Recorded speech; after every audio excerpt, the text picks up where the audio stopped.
Today we will be discussing strategies for comparing decimals using place value. The first thing that we're going to want to do when we're using the strategy is to line up your decimals according to their place value. So for example, using the 2 digits below, I'm going to line up my decimals.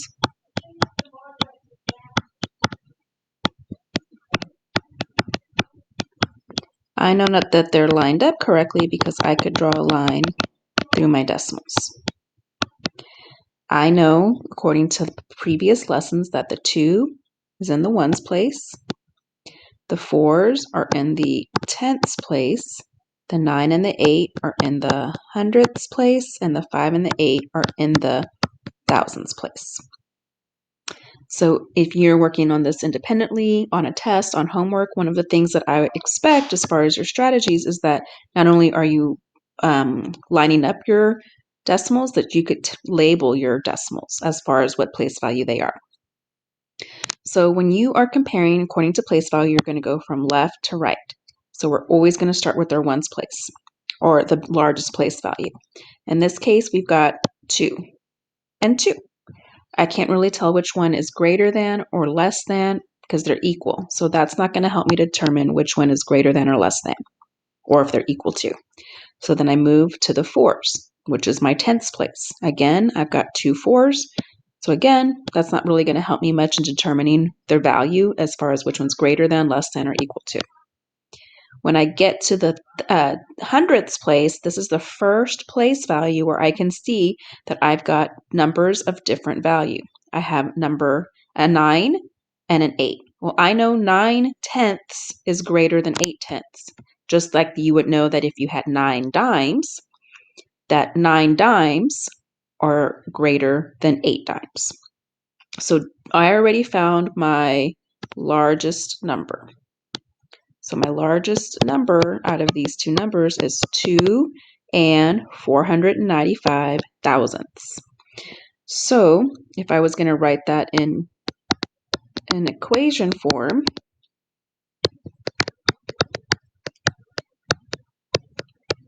I know that my symbol would look like this. The larger part of the symbol is facing toward the larger number. The smaller part of the symbol is facing toward the smaller number.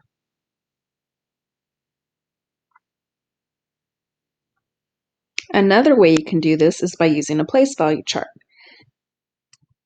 So here, it's very similar to what we did, except you're using an actual chart. But looking at it, it's very easy to see that these numbers are very similar up into the thousands place. That's the first.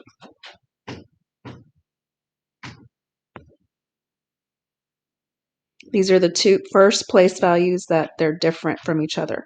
In the thousands place, I have a 5, and the thousands place, I have a 3. All the other place values, the ones, the tenths, and the hundredths, are the same.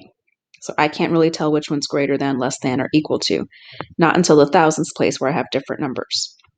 So 2 equals 2 here, 4 equals 4, 9 equals 9, but 5 I know is greater than 3. So because the thousands place is greater in this top number, that makes the whole number greater than. So since 5 is greater than 3, then 2 and 495 thousandths is greater than 2 and 493 thousandths. Another way to say that is 2 and 493 thousandths is less than 2 and 495 thousandths. And again, you can see here that this is the smaller number, so the smaller part of the symbol is facing it. This is the larger number, and the larger part of the symbol is facing it. So let's practice. Here we're going to practice with a place value chart. Mount Whitney in California is 2 and 745 miles high. Mount Rainier in Washington is 2 and 729 meters high, and Mount Harvard in Colorado is 2 and 731 thousandths miles high. Order the heights of these mountains from least to greatest. So when they're saying from least to greatest, what they're really saying is from smallest to biggest. Which mountain has the least height? which mountain has the greatest height? So we can't answer these last two questions until we put them in order. So they've listed the numbers for us. There's Mount Whitney, 2 and 745 thousandths, Mount Rainier, 2 and 729 thousandths, and Mount Harvard, 2 and 731 thousandths. So we can determine which one is the least height to the greatest. I can't tell from my ones place because they're all 2s, so that's really not going to help me much. They all have equal value. When I get to my tenths place, I still can't tell because they're all 7s. They all have the same value. When I get to my hundreds place, now I notice that I've got different numbers, a 4, a 2, and a 3. So using what I know about math, I'm going to look for the least value. I know that 2 hundredths, which is like a penny, 2 pennies would be less than 3 pennies or 4 pennies. So the first smallest is Mount Rainier. I'm done with this one, so I'm not going to worry about it anymore. I still can't tell from my ones place. I still can't tell from my tenths place. I still need to use my hundreds place to help me figure out which is the next, which would be the next in height.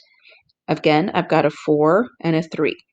I know 3 hundredths is less than 4 hundredths, so that's going to make this number, Mount Harvard, the next smallest in height. So all I have left is Mount Whitney. So I know now that Mount Whitney is the largest in height. It has the most miles in height. So if I was going to put these in order from least to greatest, I would put Mount Rainier, then Mount Harvard,